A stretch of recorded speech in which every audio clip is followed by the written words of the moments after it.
Hi സുഹൃത്തുക്കളെ, പൊന്നാരൻ്റെ മക്കളെ, എന്നൊരു കിടിലൻ കറിയാണ് നമ്മൾ ഉണ്ടാക്കുന്നത്. ചിക്കൻ കറിയും ബീഫ് കറിയൊക്കെ അങ്ങോട്ട് മാറി നിൽക്കും. നിങ്ങൾ ആരെങ്കിലും ഇങ്ങനെ ഉണ്ടാക്കിയിട്ടുണ്ടോ കഴിച്ചിട്ടുണ്ടോ എന്ന് എനിക്കറിയില്ല. പക്ഷേ ഞങ്ങൾക്കിതൊരു പ്രധാനപ്പെട്ട കറിയാണ്.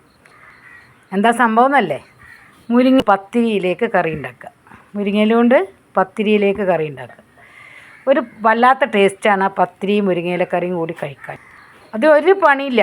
ഇത്തിരി മുരിങ്ങ, കുറച്ച് തേങ്ങയും കൊച്ചുള്ളി ഇറക്കണം, പാകത്തുള്ള വെള്ളം എടുത്ത് വെച്ചിട്ടുണ്ട്. പിന്നെ പറഞ്ഞിട്ടതാ ഇത്തിരി മഞ്ഞൾപ്പൊടി കൂടി, വളരെ എരിവ് കുറയണം കേട്ടോ.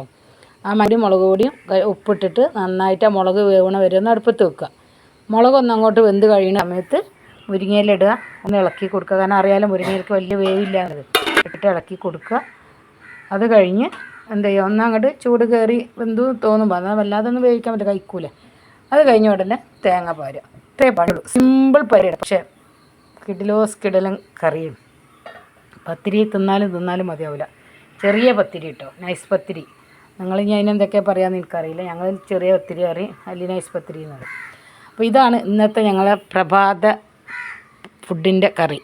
അപ്പോൾ ആരെങ്കിലും ഇങ്ങനെ ഉണ്ടാക്കി കഴിച്ചിട്ടില്ലെങ്കിൽ ഒന്ന് ഉണ്ടാക്കി കഴിച്ച് നോക്കിയിട്ട് അതിൻ്റെ ഫീഡ്ബാക്ക് ഒന്ന് അറിയിക്കുക. കമൻറ്റ് ചെയ്യണം, ഷെയർ ചെയ്യണം. ഓക്കെ, അതുകൊണ്ട് ആദ്യമായിട്ട് ചാനൽ കാണുന്നവരാണ് സബ്സ്ക്രൈബ് ചെയ്യാൻ മറക്കണ്ട, ബെല്ലൈക്കൺ അമർത്താൻ മറക്കണ്ട, ഒന്നും മറക്കണ്ട, ഷെയർ എല്ലാം ചെയ്തോളി. എന്നിട്ട് എല്ലാവരും, കാരണം ഇത് നല്ലൊരു ഹെൽത്തി കറിയും കൂടെ കേട്ടോ. നമുക്ക് അറിയാലോ മുരിങ്ങയില കൊണ്ടുള്ള ഗുണങ്ങൾ, ഒരുപാട് ഗുണങ്ങൾ അടങ്ങിയ സാധനം മുരിങ്ങയില.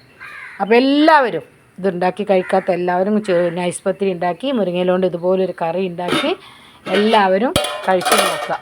ഓക്കെ, അപ്പോൾ ഇതാ നമ്മൾ മുരിങ്ങയില ഇടാൻ പോകുക കേട്ടോ. ചട്ടപ്പെട്ട ഞാൻ ഇന്നലെ എൻ്റെ സ്വന്തം മുരിങ്ങയിലയാണ് കേട്ടോ, അതും കൂടെ വേണമല്ലോ പറയാം. ഞാൻ സ്വന്തമായിട്ട് നട്ട് നനച്ചുണ്ടാക്കിയിട്ടുള്ള മുരിങ്ങയിലയാണ്. അപ്പോൾ അതിന് അത് വല്ലാത്ത ടേസ്റ്റും ഉണ്ടാവും. കാരണം നമ്മൾ നാടൻ മുരിങ്ങയിലേന് ചെറിയ അരിമുരിങ്ങ എന്ന് പറയും, അതാട്ടോ. നല്ല കായൊക്കെ ഉണ്ടാവണ മുരിങ്ങയാണ്. പക്ഷെ നമുക്കിതുവരെ കായൊന്നും ഉണ്ടായിട്ടില്ല. എന്നാലും പിന്നെ നല്ല ഇല, തളിര ഇലയാണ്. അപ്പോൾ കുറേയൊക്കെ ഞാൻ അങ്ങനെ ഒഴിവാക്കി മുറിച്ച് കൊടുത്തിന്. പിന്നെ ഇലയൊക്കെ പൊഴിഞ്ഞു പോയി. നല്ല മഴ പെയ്യുമ്പോൾ മുരിങ്ങയില ഉണ്ടാവില്ലല്ലോ. അപ്പോൾ കണ്ട ഇതുപോലെ അങ്ങോട്ട് ഇളക്കി കൊടുത്താൽ മതി. ഇനി ഒന്നങ്ങോട്ട് തിളച്ച് കഴിയുമ്പോൾ നമുക്ക് എന്ത് ചെയ്യാം, തേങ്ങ പാർന്ന് വറവിടണ്ട, പച്ചമുളക് വേണ്ട, ഒന്നും വേണ്ട. വളരെ സിമ്പിളായിട്ടുള്ള കറി കേട്ടോ. പക്ഷെ അതൊരു അപാര ടേസ്റ്റാണ്. പിന്നെ വേറെ എന്തൊക്കെ നിങ്ങളെ വിശേഷങ്ങൾ, അതൊക്കെ ഒന്ന് പറയേ. നിങ്ങൾക്ക് എന്തൊക്കെയാണ് പ്രാതൽ ഫുഡുകൾ ഉണ്ടാക്കിയിട്ടുള്ള? ഓരോരുത്തർക്കും ഓരോരോ വെറൈറ്റി ഫുഡുകളാവുമല്ലോ. എല്ലാവരും ഒരേപോലെ ഫുഡ് ഉണ്ടാക്കുന്നവരല്ലല്ലോ. അപ്പോൾ ഒക്കെ ഒന്ന് കമൻറ്റിലൂടെ അറിയിക്കുക. നമ്മളെ സുഖവും സന്തോഷങ്ങളൊക്കെ ഒന്ന് പങ്കുവെക്കുക. അതിനാരും മറക്കരുത്, മടിക്കരുത്. ഇതൊക്കെ തന്നെ ജീവിതം, വേറൊന്നും ഇല്ലല്ലോ. പരസ്പര സ്നേഹവും സന്തോഷവും പങ്കുവെക്കല്ലേ. കണ്ടോ ഇതാ. അപ്പോൾ അത് റെഡിയായി. ഇനിയിപ്പോൾ എന്താ വെച്ചാൽ നമ്മൾ തേങ്ങ ഒഴിക്കാൻ പോകും കേട്ടോ. ഇതാ അരച്ച് വെച്ച തേങ്ങ പറയേ വെച്ചു.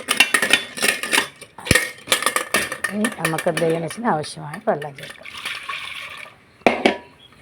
കുറച്ച് കസ്റ്റമർക്ക് മാത്രം മതി കറി. ഞങ്ങൾക്കൊക്കെ ഇന്നലത്തെ ചിക്കൻ കുറുമന്നെ ഉണ്ട് പറയാം. വേറെ കുട്ടിക്ക് ചിക്കൻ കറി ആയാൽ മതി, ഇറച്ചിക്കറി പറ്റില്ല.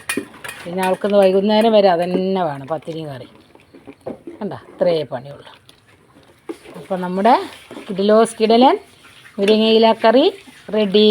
അപ്പോൾ അടുത്ത വീഡിയോ ആയിട്ട് കാണുന്നവരൊക്കെ എല്ലാവർക്കും ടാറ്റാ ബൈ, സീ യു.